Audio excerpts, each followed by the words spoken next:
Salam alaikum Mazoul, bonsoir.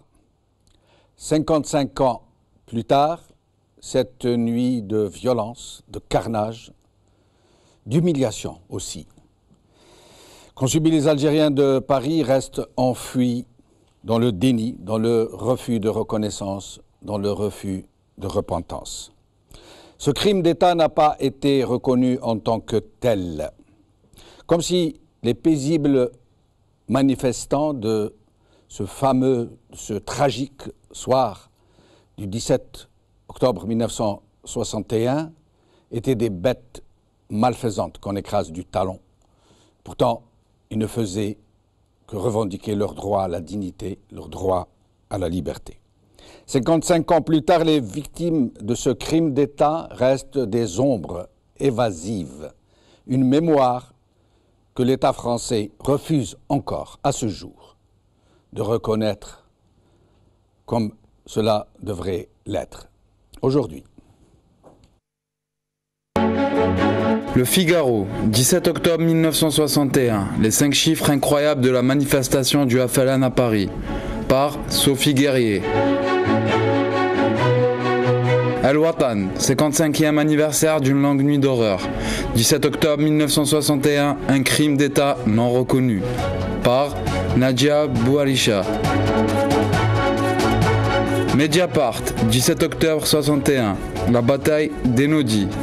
Par Yves Faucou.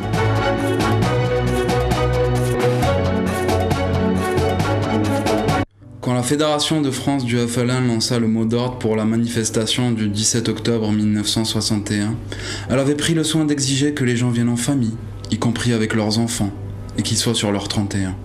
Complet veston cravate pour les hommes, tailleur manteau pour les femmes. La Fédération de France voulait donner des manifestants l'impression de gens pacifiques, travailleurs, respectueux de la société d'accueil, qu'ils interpellaient, qu'ils sollicitaient, pour qu'elle soit de leur côté, pour qu'elle les Létropole avaient tous gardé en mémoire la célèbre phrase de Maurice Papon. À partir de maintenant, nous ne rendrons plus coup pour coup. Pour un mort, nous ferons 10 morts. Pour un coup porté, nous en porterons 10. Raoul Létard, qui était un jeune policier au moment de la tragédie, dira plus tard: nous, on faisait la guerre et on avait un adversaire bien désigné, c'était les Algériens. On se disait, un jour quand même, ils vont bien faire la connerie de sortir tous ensemble. Et ça, c'était une sorte de rêve, d'avoir un jour un paquet de mecs face à nous là, et de pouvoir régler les comptes, parce qu'on avait accumulé des morts, et bien sûr de la haine. Et puis un jour, à l'occasion d'obsèques, le préfet de police Papon fait un discours dans la cour de la cité. À partir de maintenant, nous ne rendrons plus coup pour coup. Pour un mort, nous ferons 10 morts. En réalité, Maurice Papon déclara: pour un coup porté, nous en porterons 10. Ce discours a été la goutte d'eau qui a fait déborder le vase. Il a remis une pression formidable parce qu'on savait que Papon protégeait toutes les exactions de la police. Et puis, on apprend la veille, ou l'avant-veille du 17 octobre 1961, qu'il y aura une manifestation des Algériens dans Paris. Le lendemain, on a la confirmation.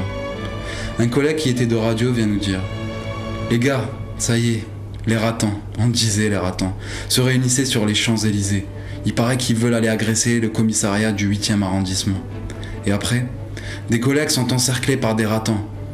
Alors, là, même les joueurs de tarot ont laissé tomber leurs cartes. C'était la mort qui commençait à rôder. On a donc commencé à aller se servir dans le sac à bidule. Chacun se cherchait le plus beau casse-tête. Puis on est parti en direction de l'Étoile. On a pris l'avenue Victor Hugo, où on a fait une première descente sur une dizaine de mecs, des Algériens, qui ont bien sûr été matraqués et qu'on a laissés sur le carreau. Ensuite, on passe le pont de Neuilly. On arrive à Colombes. Et qu'est-ce qu'on voit devant nous? Une manifestation d'Algériens, plusieurs centaines. Notre patron, l'officier qui commandait, était prêt à couvrir tout ce qui devait être couvert. Il n'y avait pas de raison de se retenir. J'ai un collègue qui était le chauffeur du car de commandement. Il descend et tue d'emblée un Algérien qui avait sous son manteau une arme qui se révélera être factice. On boit. Le patron est affolé. Vous êtes fous, commencez pas comme ça. Ce mort-là était l'un des 2 morts officiels recensés dans la nuit du 17 au 18 octobre 1961. On était devenu incontrôlable. C'était parti.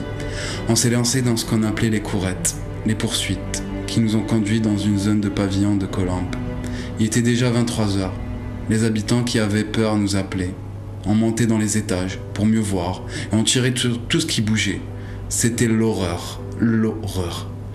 Pendant 2 heures, ça a été une chasse à l'homme, véritablement terrible, terrible, vraiment terrible. Enfin, on a fini par rentrer, faute de combattants. Il y avait un car qui nous suivait, un car de police qui était chargé de ramasser les manifestants. Dans ce car-là, il y avait pas mal de morts. Là, ça a gueulé, parce que le commandant n'était pas content qu'on ramène des cadavres. Il disait qu'il fallait les laisser sur place. On était tellement déchaînés qu'on était devenus incontrôlables. L'ambiance était telle que si un officier ou le patron s'était avisé de vouloir nous reprendre en main, il aurait été malmené à son tour. Quelques jours plus tard, le 1er novembre, les Algériens devaient ressortir. À la limite, ça ne nous aurait pas déplu. Mais le directeur est arrivé en disant « Voilà, je sors de chez le préfet qui n'est pas content de ce qui s'est passé le 17 parce qu'il y a eu beaucoup trop de morts dans le commissariat. Il ne veut pas que ça se renouvelle. En revanche, vous avez carte blanche sur la voie publique. Vous vous rendez compte? Dire à des gardiens de la paix, vous avez carte blanche sur la voie publique. » En rentrant à la maison après la nuit du 17 octobre, j'ai réveillé ma femme. D'habitude, je ne raconte rien à personne. Mais cette fois, je lui ai dit « La haine, c'est terrible. Ça conduit à tuer. » Les manifestants avaient pensé que le peuple de Paris allait sympathiser avec eux et les protéger des exactions policières. Il n'en fut rien. Écoutez cette déclaration de Georges Mattei, l'emblématique militant anticolonialiste. Il y avait là un car de police. Le gardien s'est affolé, il a tiré. Et juste ici, à l'endroit où nous sommes, il y avait 3 cadavres d'Algériens. L'impression que j'en garde, moi, c'est que le peuple de Paris, ce soir-là, s'est transformé en indicateur de police, en auxiliaire de police. Il montrait du doigt, il disait « Là, monsieur l'agent, là, monsieur l'agent », en désignant les Algériens qui allaient s'abriter dans des maisons. La répression fut impitoyable. 10 000 policiers et CRS avaient carte blanche, droit de vie et de mort, pour agir quand bon leur semblait. Ils s'en donnèrent à cœur joie. Le mot ratonnade venait d'apparaître dans le vocabulaire raciste. Bastonnade, noyade, tir à bout portant et à hauteur de poitrine ou de tête. De très nombreux morts, des arrestations par milliers, puis dès le lendemain, expulsion de très nombreux résidents vers l'Algérie, où la police coloniale les attendait de pied ferme.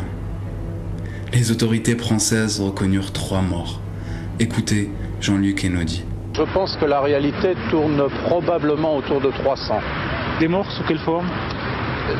Un grand nombre de morts par noyade, des morts tués par balle, des morts dans des lieux d'internement, notamment au Palais des Sports de la Porte de Versailles, dans la cour de la préfecture de police, dans l'enceinte même de la préfecture de police.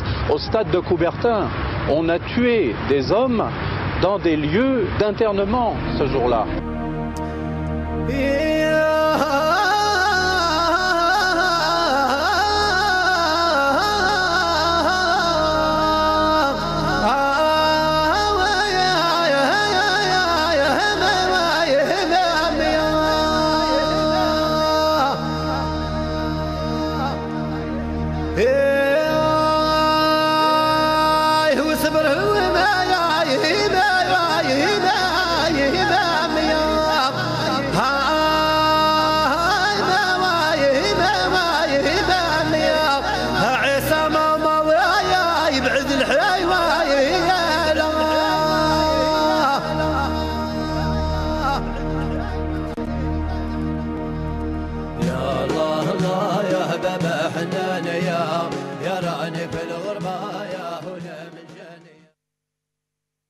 « 17 octobre 1961, les oubliettes de l'histoire », c'est le titre de notre émission d'aujourd'hui.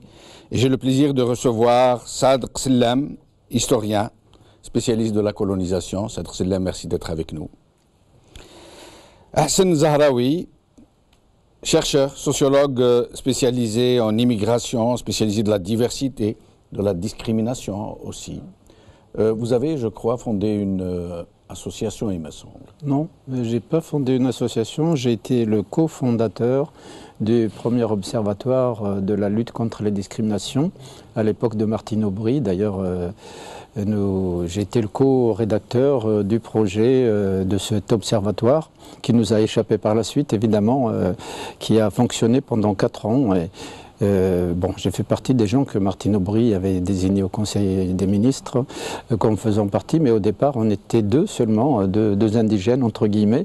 Donc, M. Nourdine Boubacar du FASILD, il était le FAS, Fonds d'action sociale, donc, pour les travailleurs immigrés. Et moi-même. Et c'est moi qui ai rédigé le projet de l'Observatoire des discriminations. Donc, au départ, on l'appelait le GED,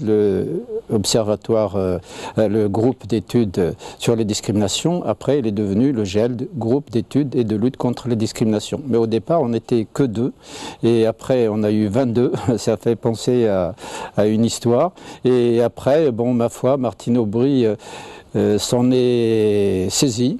Et elle en a fait un GIP, du coup, Nourdine Boubacar, qui était le co-initiateur. Lui, il a eu l'idée de l'observatoire après avoir vu l'assassinat de Kelkal en direct. Du coup, il a dit, il n'a pas été jugé, donc voilà, je crée un observatoire. Et il m'a demandé, c'est lui qui a eu l'idée, et moi j'ai rédigé le texte fondateur. Ouais. Et du coup, il a fonctionné pendant 4 ans, et on a découvert que c'est pas évident de lutter contre les discriminations, parce que les discriminés eux-mêmes, ils hésitent des fois à déposer plainte. Et même quand ils déposent plainte, ça se termine par non.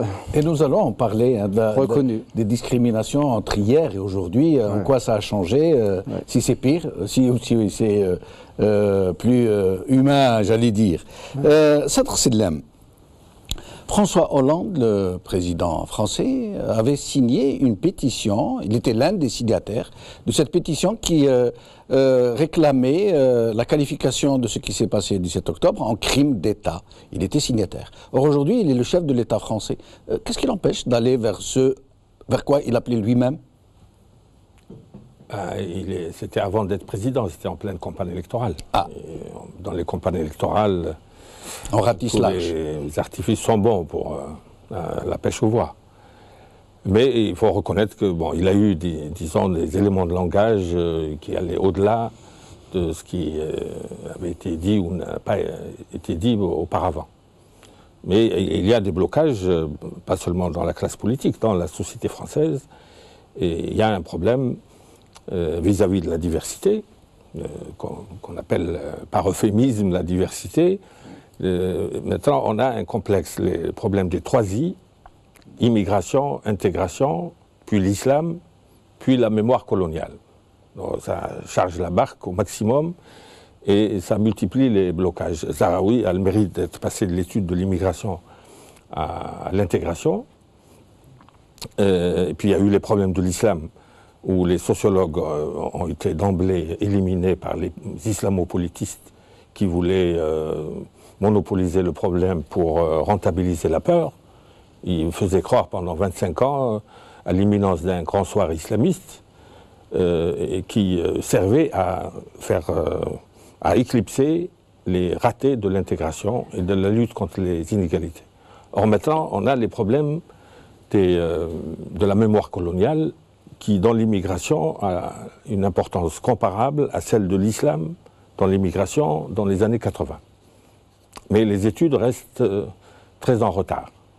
Les études objectives qui nourrissent la réflexion de la branche saine de l'opinion, qui est de bonne foi, qui accepte qu'on lui révèle. Est-ce que ce que vous nous décrivez là, est-ce que c'est une démarche qui va de soi au sein de la société française? Est-ce qu'il y a des pressions venant de certains lobbies ou des contre-pressions venant d'autres lobbies?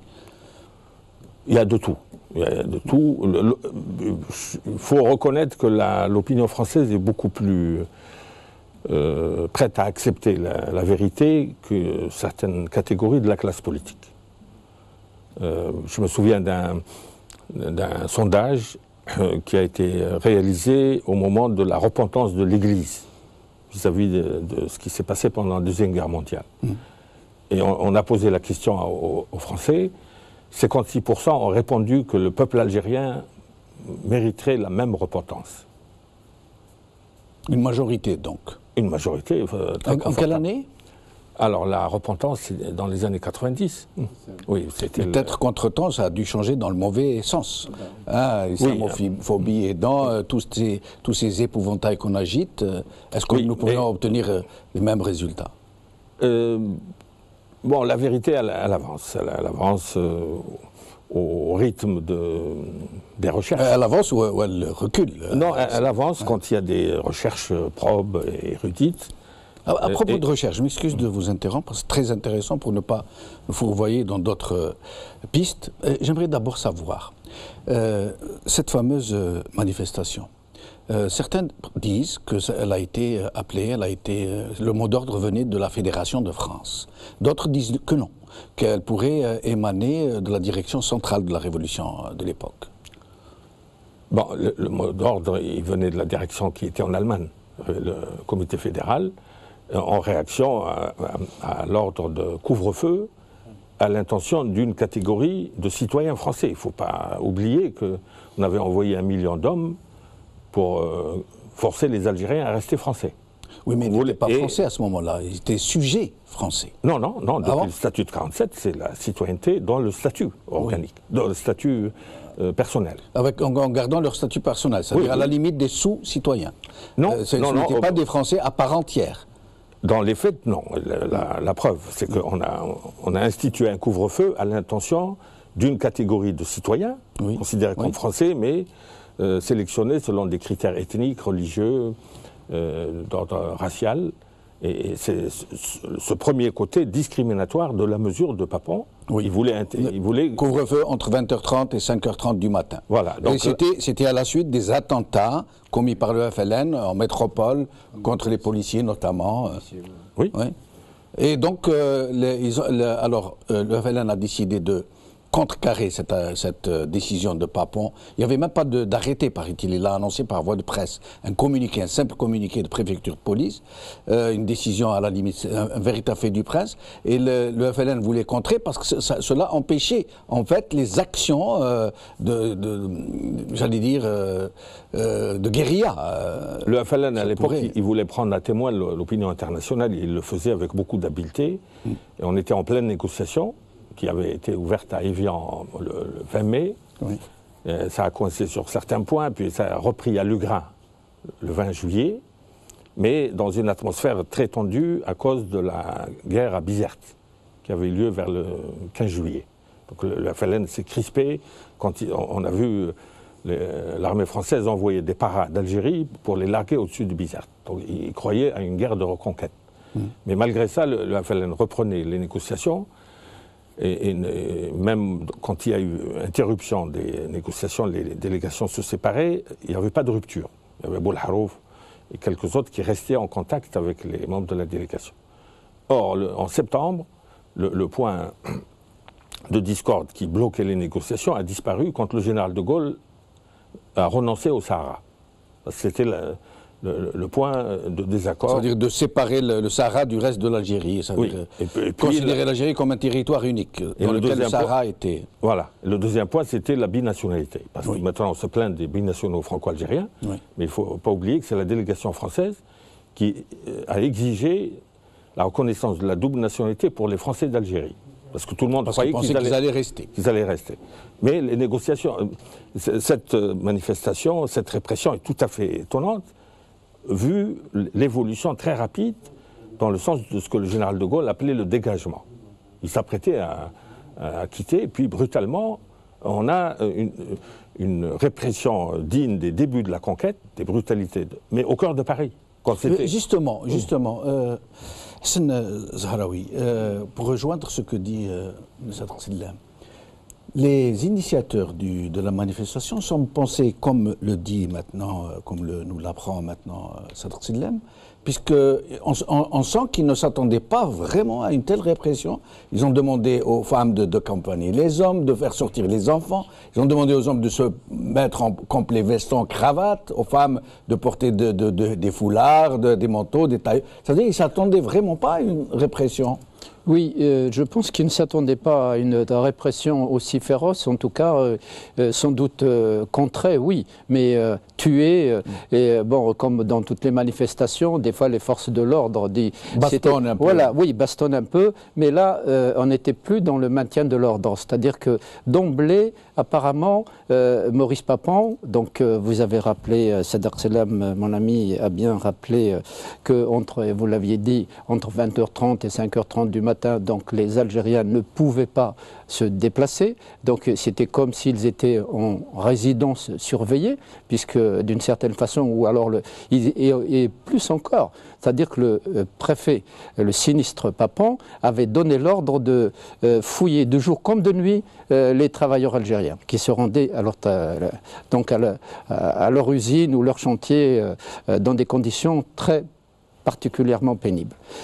Du coup, cette manifestation, effectivement, les organisateurs du FLN qui l'avaient lancée pensaient qu'elle se déroulerait de façon pacifique avec, comme toutes les autres manifestations, en rencontrant quelques obstacles auprès du service de l'ordre.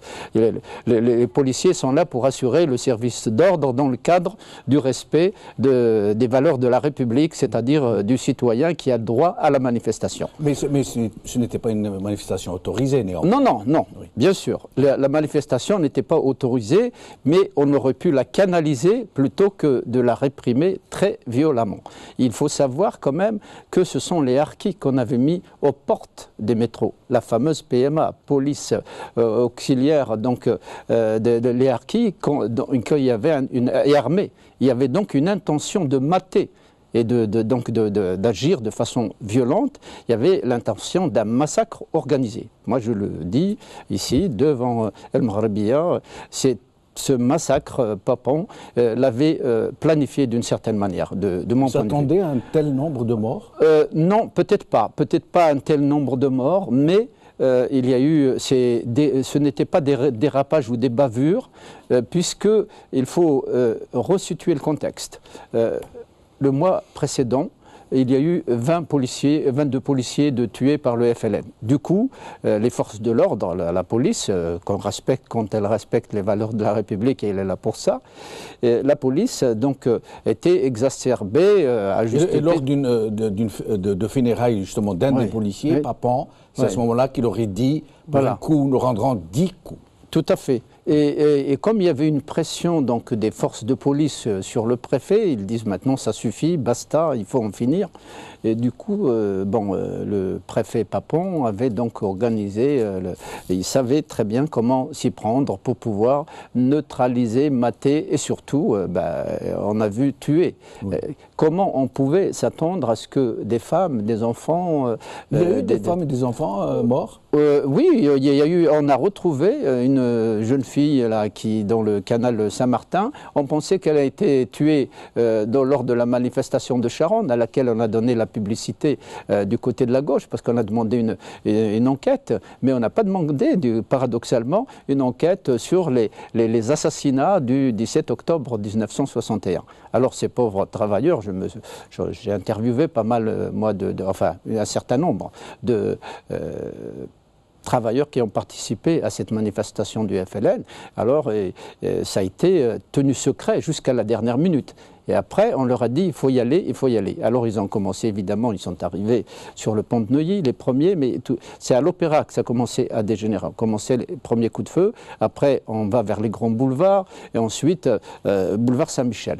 Un des acteurs de l'époque, qui est un proche, m'avait raconté, il est décédé là, il n'y a pas très longtemps, et m'a dit... Des acteurs, vous voulez dire manifestants? Oui, de manifestants, oui, il était boulevard Saint-Germain. Il m'a dit, ils avaient carrément des camions bennes, ils ramassaient les gens comme de la poubelle. Et il m'a dit, j'ai dû ma vie sauve au fait que je me suis réfugié dans un immeuble et je suis tombé sur un Français qui a le sens de l'humanité. Et il y en a, et c'est la grande majorité. Justement, à cet effet, la population de Paris, nous avons vu tout à l'heure ce militant pour la cause algérienne nous dire que le peuple de Paris s'est comporté de façon exécrable. On indique tout simplement, ils indiquaient aux policiers, aux flics, comme il dit, des Algériens qui se cachaient. Un concierge d'un immeuble avec une grande cour où il y avait à peu près 150 personnes qui fuyaient la police et qui s'étaient réfugiées. Et c'est le concierge qui est sorti pour les dénoncer. Et là, ils ont été tous coffrés. Mais pourtant, les organisateurs pensaient rallier la sympathie de la population de Paris. Ils se sont trompés. Parce que la première violence a commencé sur le pont de Neuilly. Oui, c'est un Harki qui a tué un adolescent de 15 ans, qui venait sans doute du bidonville, soit de Puteaux, soit de Nanterre.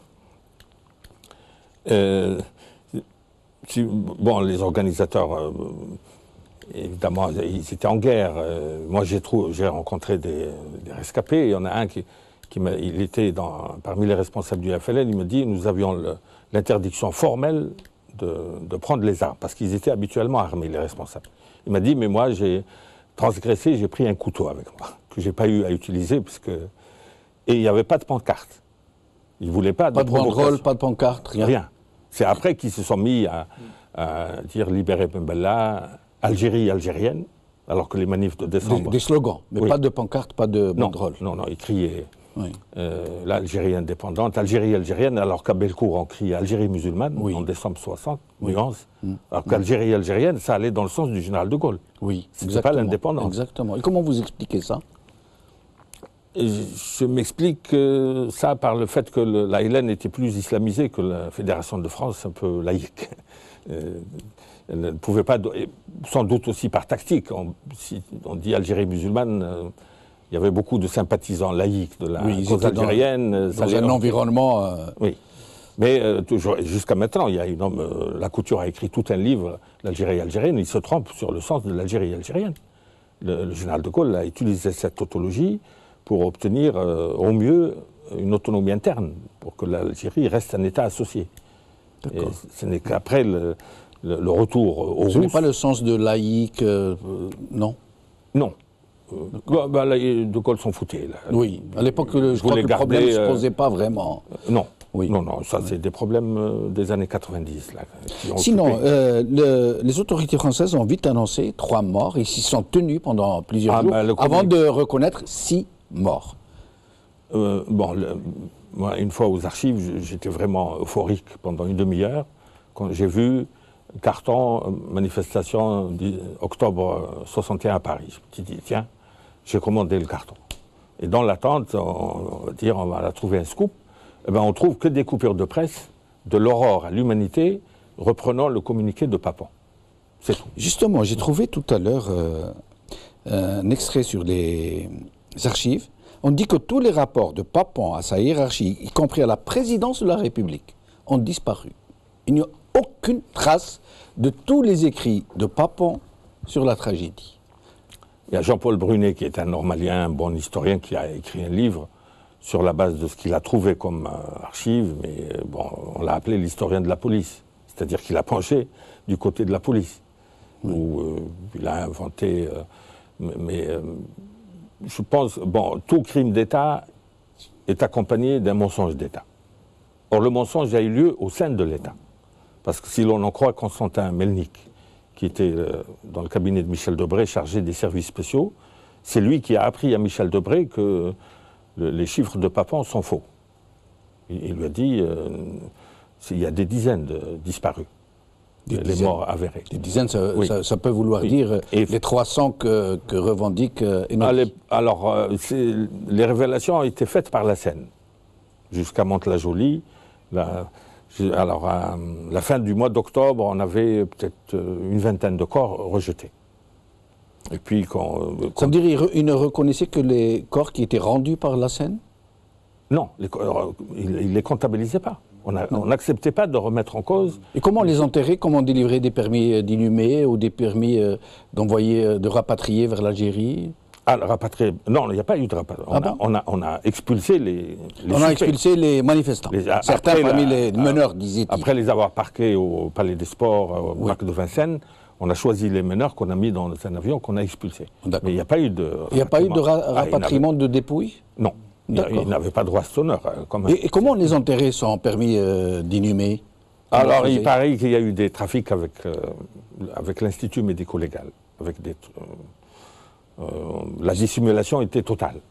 Ça veut dire qu'il y a eu énormément de complicité. Mais après, la vérité commençait à être ébruitée quand les femmes de disparus, qui étaient toutes jeunes à l'époque, 20, 19 ans, ont commencé à se plaindre et elles s'étaient toutes envoyées dans le cabinet de Mourad Oustir, l'avocat, boulevard Saint-Germain.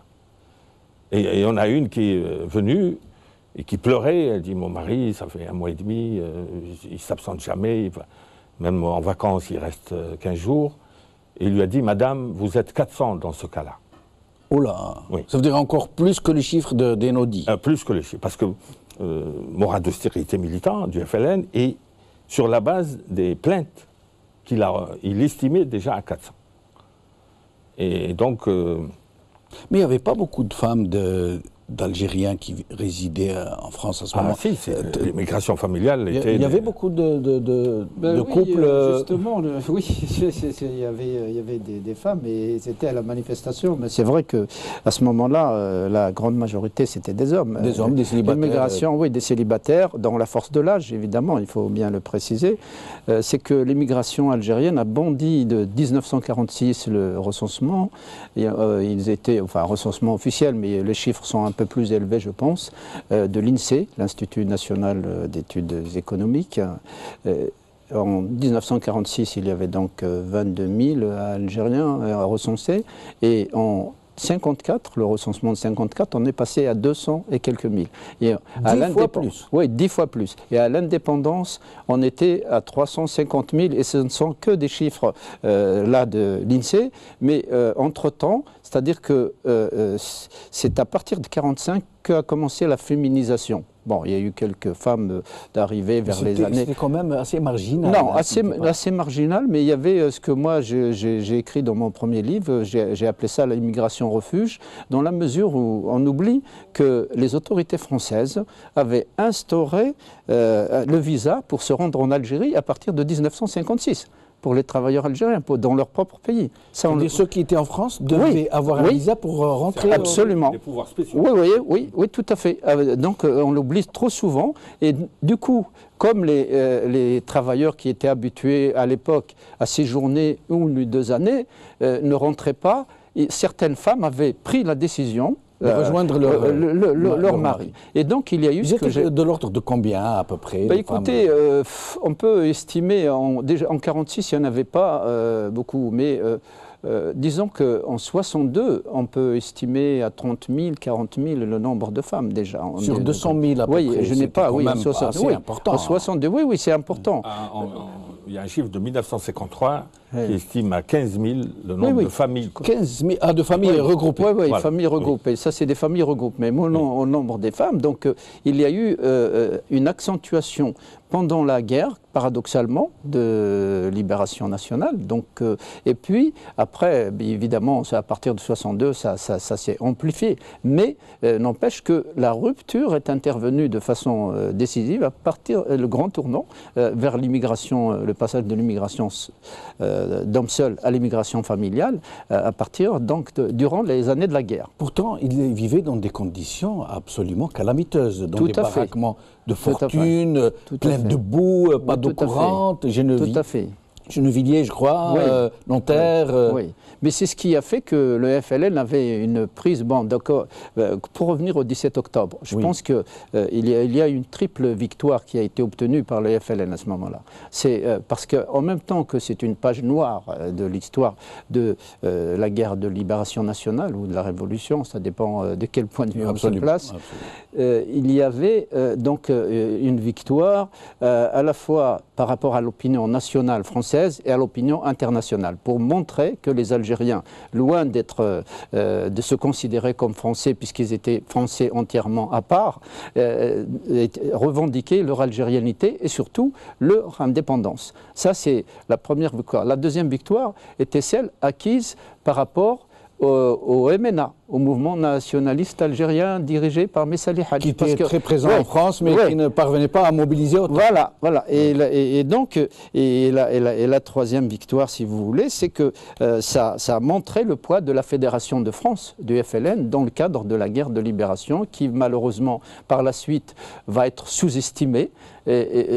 Pour revenir donc à ce 17 octobre et à l'organisation pendant la guerre, c'est le fait qu'ils vivaient, comme vous le disiez si bien, dans des quartiers ségrégés, donc des hôtels meublés, ou dans les bidonvilles. Il y avait beaucoup de bidonvilles, justement, à cause de l'immigration familiale, les bidonvilles se sont multipliés. Et on pouvait très facilement les localiser. Et le passage, selon les témoins de l'époque, les immigrés qui avaient vécu cette période, quand on se déplaçait d'une région à une autre, il fallait avoir le banc de Djebhat d'appartenance au FLN. Et quand vous débarquez dans un hôtel où c'était dirigé par le FLN, donc évidemment, vous aviez le Front de Libération Nationale, vous aviez la possibilité d'être immédiatement admis, mais si par malheur vous n'aviez pas ce banc, vous étiez soumis à interrogatoire. Et du côté du MNA, c'était l'inverse. Et donc il y a eu perdait le contrôle au moment où le FLN avait une véritable emprise à cause de cette organisation sociale. Tout à fait. Donc du coup, c'est vrai que les conditions ne se prêtaient pas au regroupement familial, puisque par la suite, on verra qu'ils vont exiger un certain nombre de critères, avoir un logement suffisant, un salaire décent, etc., pour pouvoir prétendre à vivre en famille. Mais à l'époque, c'était une sorte d'aventure, enfin comme les femmes d'ailleurs arrivaient dans une solitude absolue, puisqu'elles venaient, il y a des femmes qui étaient surprises d'arriver dans un pays qu'elles ne connaissaient pas, dont elles ne connaissaient ni la langue, ni etc. Alors que les hommes, quand ils vivent, ils pratiquaient ce que j'appelle la solidarité de contrainte. Ils vivaient dans des hôtels meublés, dans les quartiers, ils avaient leurs repères, et il y avait une solidarité extraordinaire, une entraide. Quelqu'un qui arrivait était pris en charge immédiatement par la tribu et était nourri, logé, jusqu'à ce qu'on lui prête même de l'argent pour envoyer les premiers mandats, jusqu'à ce qu'il devienne autonome et il rembourse ce qu'il a eu. Donc le FLN avait pour habitude de structurer, donc évidemment à partir de la cellule, après le groupe, après la section, le secteur, etc. Il structurait et le fait que ce sinistre Papan ait décidé justement d'interdire toute circulation empêchait les mouvements, la mobilité des militants du FLN de se rencontrer, et ça a été une gêne, mais ils savaient le contourner. Au lieu de se réunir par exemple le soir, ils le faisaient le week-end, voilà, tout simplement. Et donc ce 17 octobre pour moi est à la fois triste mais aussi glorieux, mais parce que ces hommes qui sont morts, et peut-être certaines femmes sans doute, mais la plus grande majorité c'était des hommes, et ils ne sont pas morts pour rien. La preuve qu'on en parle aussi aujourd'hui, ils sont morts en martyrs, malheureusement anonymes. Malheureusement anonymes pour la plupart d'entre eux, beaucoup d'entre eux. Le nombre de morts, justement, combien? De façon à peu près crédible. L'estimation de Mourad Oustir, de 400, il faut la prendre au sérieux, même si elle est peut-être exagérée. Enodi va jusqu'à 300. Ouais. Et Enodi, il faut lui rendre hommage, parce que c'est un des épisodes où l'histoire est déficiente. L'histoire positiviste a besoin d'archives. Et quand il n'y a pas d'archives, les gens ne se prononcent pas. Et justement, si vous nous parliez un peu de Jean-Luc Enodi, de son procès avec Papon, de cette la mémoire apparition de la vole au secours de l'histoire scientifique. Oui. Et lui, parce que... Qui est Jean-Luc Enodi? Jean-Luc Enodi, c'était un éducateur à Argenteuil, je crois qu'il n'avait même pas le bac. Non. Oui, mais il avait commencé par écrire un livre sur Laban, un des communistes, des maquis communistes de l'Aurès. Et puis il a écrit sur Yveton, aussi le guillotinier. Yveton, dont on a débaptisé la rue qui porte son nom à Oran. Oui. Et puis, alors comme il a vu qu'il y avait beaucoup de survivants, les veuves, etc., il a passé son temps à aller avoir des entretiens. chez des gens qui avaient une mémoire phénoménale et une mémoire précise, parce que quand il y a un traumatisme, la mémoire reste précise. Et donc il a eu la patience de recueillir ces témoignages, il les a classés, vérifiés, sériés, et puis il est rentré dans le monde des historiens. Et tous les historiens lui rendent hommage parce qu'il a fait ce que eux ne pouvaient pas faire, parce qu'ils étaient bloqués par le manque d'archives. Et donc lui, il dit 300, bon, mais c'est déjà... Et Papon l'a attaqué en justice. Oui, parce qu'il a été au procès de Bordeaux. Oui. Il voulait dire, bon, Papon est condamné pour crime contre l'humanité de la Deuxième Guerre mondiale, mais pourquoi y a-t-il amnistie pour tous les crimes de la guerre d'Algérie? Et comme il a multiplié les déclarations, Papon a porté plainte contre lui, mais je pense que c'est une plainte restée sans suite. Ils se sont dit, mais il y a eu un procès. Il y a eu un procès. Oui, oui, oui. Non, c'est quelqu'un de très courageux.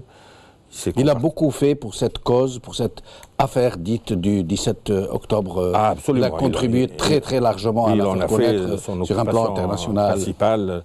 On était à la même tribune que lui, Hassan et moi, pour le 50e anniversaire en 2011, où il était là, il a fait une très bonne intervention, mais il continuait à faire la chasse aux témoins. Ah oui. Parce que de la salle, il y a quelqu'un qui a dit, moi j'étais sur le pont de Besançon, il a sauté pour aller lui prendre son numéro de téléphone, pour continuer ses enquêtes. Donc lui-même reconnaissait qu'il n'était pas au bout de ses peines, et que c'était seulement une estimation. Et au fur et à mesure qu'il recueillait des témoignages, il multipliait les hypothèses, il acceptait de réviser ses conclusions provisoires. Mais ils sont nombreux, ces Français de souche, à avoir embrassé en quelque sorte la cause de libération, de délivrance des Algériens de ce colonialisme qu'ils opprimaient depuis un siècle et demi presque, et pourtant qui sont très méconnus aujourd'hui, à qui on ne rend pas suffisamment hommage. Vous pourriez nous dire quelques noms? C'est très difficile comme ça, spontanément, de dire les noms. Il y avait d'abord les 121 qu'il faut saluer. L'appel des 121. Voilà, avec Jean-Paul Sartre, Simone de Beauvoir.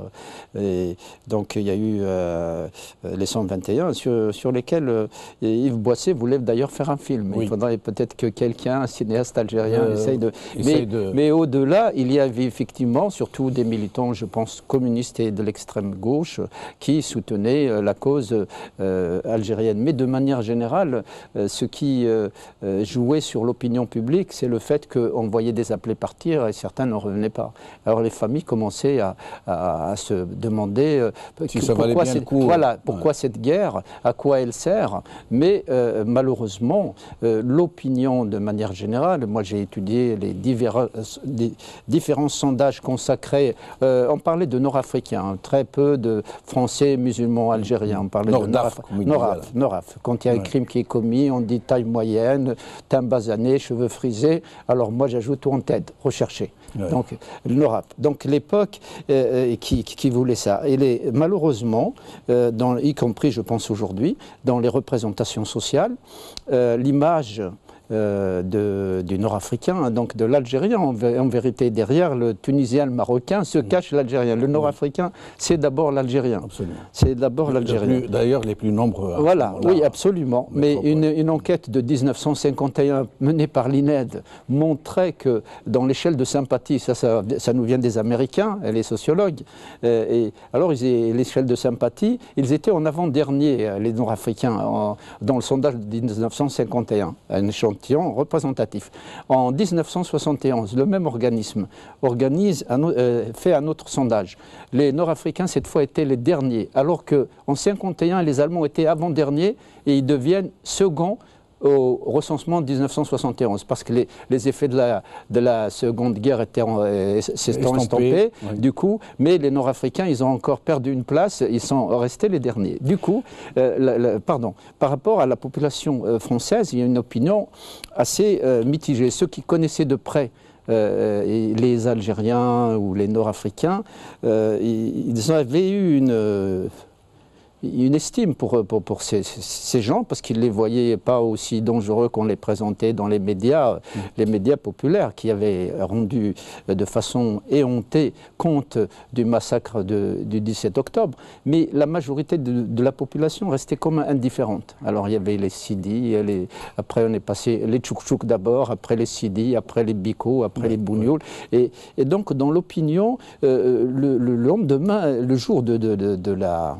Témoignage chrétien titré dans son numéro qui est venu tout de suite après les manifs, il les a appelés les Tartuffes. Et pour certains, il y a eu des coups de main donnés par la population, pour la police, y compris par les agents de la RATP. C'est passionnant, mais nous arrivons à la fin de l'émission. Je vais juste vous demander de me répondre à une question, mais très rapidement, parce que nous avons un peu débordé. Ah d'accord, très bien. Pourquoi ces Nordaf, ces Algériens de cette époque, qui manquaient de tout, qui étaient des indigènes déclarés, parvenaient à s'organiser, à se mobiliser pour leur pays, alors qu'aujourd'hui, les Algériens, la diaspora algérienne, dont le pays menace quasiment de disparaître ou de sombrer dans le chaos, se désintéressent presque totalement de ce qui peut arriver à leur pays d'origine? Je ne crois pas qu'ils se désintéressent, mais c'est les formes de mobilisation qui prêtent à discussion. Parce que je pense que le sentiment nationaliste, qui a évidemment prévalu de façon très forte dans les générations antérieures, il faut savoir que dans le cadre de l'immigration algérienne, ce qui n'est pas le cas de l'immigration marocaine et tunisienne, on en est à la quasi 5e génération. Du coup, au fur et à mesure qu'on avance dans les générations, la distance par rapport à ce que j'appelle le pays, parce qu'il y a le pays d'origine pour les ancêtres et le pays des origines pour ceux qui viennent après. Et l'intérêt, il reste un sentiment très fort d'appartenance symbolique à l'Algérie. Mais de là à les organiser, à les faire... Aller par exemple faire une manifestation devant l'ambassade, non, les faire investir contre... parce que l'individualisme est passé par là, parce que c'est une immigration très organisée pendant toute une période, jusqu'au début des années 80. Puis tout à coup, petit à petit, les formes d'organisation se sont... Et de dépolitisation. Ah oui, absolument, de dépolitisation. Mais en fait, on est passé de revendications, si vous voulez, portant sur le pays d'origine à une revendication sur la France. Voilà. Merci beaucoup. J'aurais voulu continuer encore longtemps avec vous deux. Le FLN, c'est le parti de gauche le mieux organisé de France. Voilà. Sur ce, merci beaucoup. Cette émission arrive donc à sa fin, malheureusement. J'espère pouvoir rencontrer mes deux invités lors d'une prochaine émission. Je vais leur faire l'invitation dès aujourd'hui, dès maintenant. Merci beaucoup. Qawala khair b'salama.